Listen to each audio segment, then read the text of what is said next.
Right breaking చేస్తున్నాం. రాష్ట్రంలో అన్ని రంగాల్లో అగ్రగామి నియోజకవర్గంగా టెక్కలిని తయారు చేయడమే తమ ప్రధాన కర్తవ్యమని రాష్ట్ర వ్యవసాయ శాఖ మంత్రి కింజరాపు అచ్చెన్నాయుడు స్పష్టం చేశారు.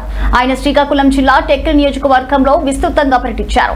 ఈ సందర్భంగా టెక్కలి కోటపుమాలి మండలాల్లో సుమారు 7.40 కోట్ల వ్యయంతో చేపట్టనున్న పలు అభివృద్ధి పనులకు ఆయన శంకుస్థాపన ప్రారంభోత్సవాలు నిర్వహించారు. ముఖ్యంగా పంచాయతీరాజ్, గ్రామీణ నీటి సరఫరా విభాగాల పరిధిలో చేపట్టిన వివిధ ప్రాజెక్టులను ప్రారంభించిన అనంతరం మంత్రి మాట్లాడారు. గ్రామాల అభివృద్ధి రాష్ట్ర అభివృద్ధి అనేది కూటమి ప్రభుత్వ ప్రధాన లక్ష్యమని ఆయన పేర్కొన్నారు. గ్రామీణ ప్రాంతాల్లో రహదారుల అభివృద్ధికి మరియు ప్రజలకు ఆధునిక సౌకర్యాల కల్పనకు తమ ప్రభుత్వం అత్యంత ప్రాధాన్యత ఇస్తుందని హామీ ఇచ్చారు.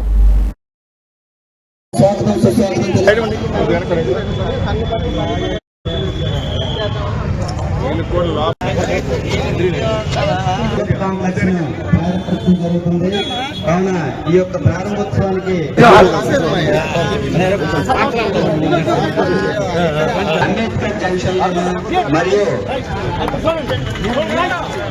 ఇందిరాగాంధీ జంక్షన్ లోను సుమారు 5 సామూహిక మరుగుదొడ్లను ఈ యొక్క టెక్కలి గ్రామ పంచాయతీ ఆంధ్రప్రదేశ్ రాష్ట్ర వ్యవసాయ మరియు శాఖ మంత్రులు శ్రీ కింజరాపు అచ్చెన్నాయుడు గారికి టెక్కలి గ్రామ పంచాయతీ తరఫున టెక్కలి ప్రజల తరఫున స్వాగతం సుస్వాగతం జరుగుతుంది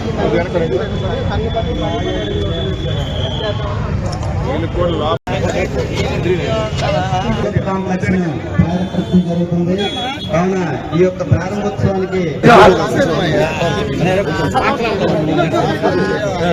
అంబేద్కర్ జంక్షన్ లోను మరియు ఇందిరాగాంధీ జంక్షన్ లోను సుమారు 5 సామూహిక మరుగుదొడ్లను ఈ యొక్క టెక్కలి గ్రామ పంచాయతీ ఆంధ్రప్రదేశ్ రాష్ట్ర వ్యవసాయ